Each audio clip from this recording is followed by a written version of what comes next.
Force acting on a current carrying conductor. We have learned that an electric current flowing through a conductor produces a magnetic field. The field so produced exerts a force on the magnet placed in the vicinity of the conductor. French scientist André Marie Ampère suggested that the magnet also exerts an equal and opposite force on the current carrying conductor.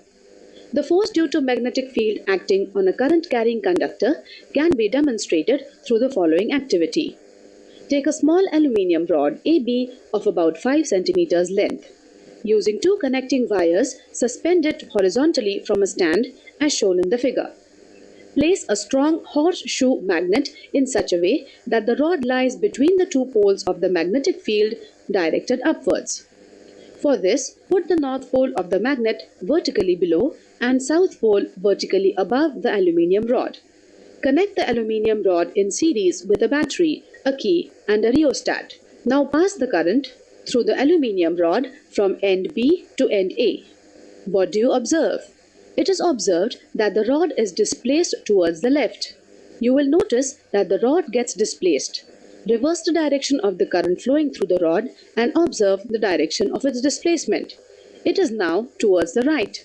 Why does the rod get displaced? The displacement of the rod suggests that a force is exerted on the current carrying aluminium rod when it is placed in a magnetic field. It also suggests that the direction of the force is also reversed when the direction of the current through the conductor is reversed.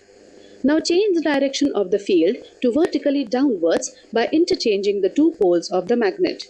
It is once again observed that the direction of force acting on the current carrying rod gets reversed.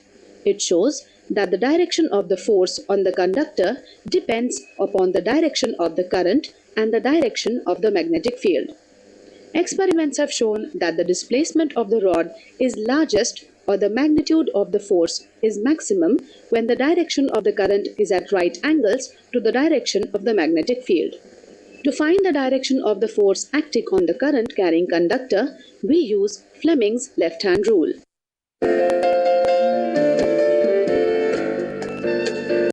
Refraction through a glass slab. To understand the phenomenon of refraction of light through a glass slab, let us do an activity. Fix a sheet of white paper on a drawing board using drawing pins. Place a rectangular glass slab over the sheet in the middle. Draw the outline of the slab with a pencil. Let us name the outline as PQRS. Draw a line inclined to the edge PQ of the glass slab. The line meets side PQ at N. Now fix two pins A and B vertically on this line at two different positions.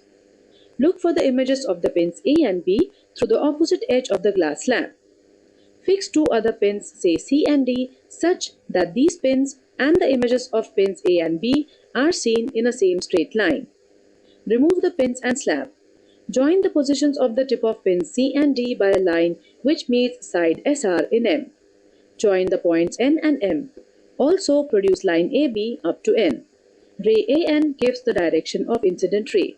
Ray MD gives direction of emergent ray. Now extend AB by a dotted line. What do you observe from the ray diagram? Due to the glass slab, the ray of light did not travel along AB, but it changed its path at N. The ray then traveled along a straight line path NM, and again at M, it changed its path. In other words, light ray changed its direction at points N and M. Note that both the points N and M lie on the surfaces separating two transparent media. Thus, refraction of light took place twice. The first refraction took place at a point when a ray of light entered from air. The second refraction took place when the ray emerged from the glass slab. You may observe that the emergent ray is parallel to the direction of the incident ray. Why does it happen so? The extent of bending of the ray of light at the opposite parallel faces PQ, that is air-glass interface, and SR, that is glass-air interface of the rectangular glass slab, is equal and opposite. This is why the ray emerges parallel to the incident ray. However, the light ray is shifted sideward slightly.